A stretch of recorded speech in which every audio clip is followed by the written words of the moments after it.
Ok, vamos a arrancar con los fundamentos de criptografía, empezando introduciendo conceptos de criptografía en menos de 5 minutos.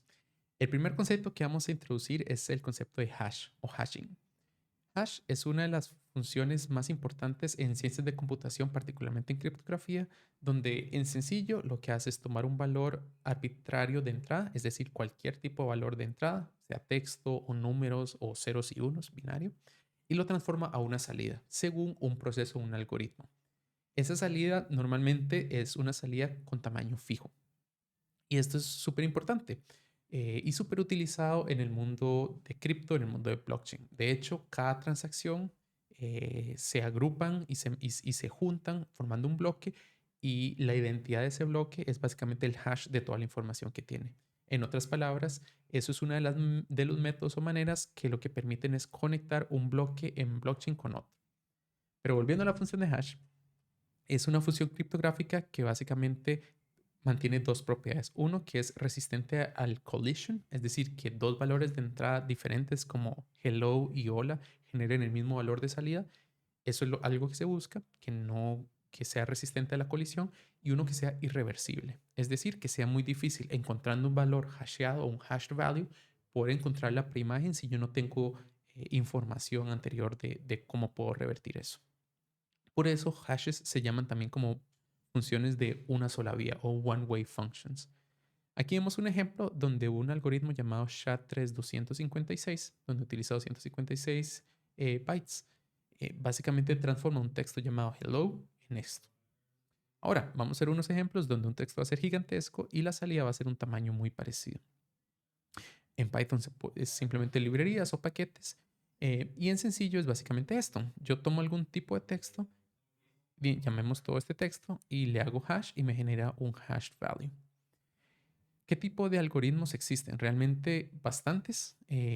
Podemos hablar de SHA-2, SHA-256, SHA-512. Todos los que tengan un SHA es un tipo de estándar o un tipo de familia.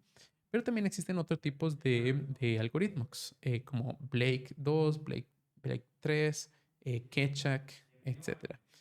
En blockchain, los más usados o en Zero Knowledge es SHA-256, Poseidon y hay otro tercero llamado Peterson.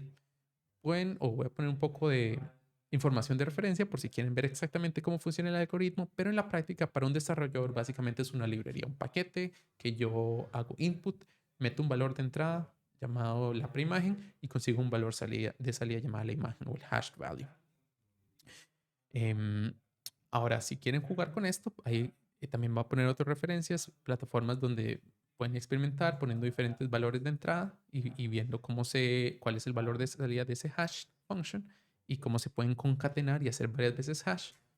Esta es otra plataforma muy buena donde un texto como hola pueden ver según el algoritmo me produce un hash de cierto tamaño que es diferente a si yo utilizara otro algoritmo. Y aquí otro, donde yo puedo verificar, dependiendo del algoritmo, tiene que ser match. Esta es otra plataforma muy buena donde poniendo algún texto yo puedo ver paso a paso todo lo que va sucediendo para calcular el valor de hashing. Entonces, realmente no tengo que entender cómo funciona por debajo, excepto que sí lo quieran hacer, pero lo más importante es entender conceptualmente por qué es importante. Y yo diría que es importante porque lo que me permite es básicamente conseguir un identificador único llamado como un fingerprint a una cantidad de información muy grande. Y como estaba mencionando, ese es uno de los principios de blockchain. Básicamente la información muy grande es, no sé, 100, 200, 1000 transacciones. Yo las resumo, les hago un hash y las resumo todas en un identificador único que básicamente contiene toda la información que si yo trato de cambiar un solo valor de esas transacciones, como que ya no hice una transferencia de $10, sino de uno, me cambia ese hash y es muy fácil de detectar. Y básicamente ese es el principio que se utiliza para blockchain y para un montón de casos de uso o aplicaciones donde yo quiero preservar la identidad de la información, a veces revelando la información o a veces ni siquiera revelando la información, solo comparando que un hash no ha cambiado de cierto tiempo en otro.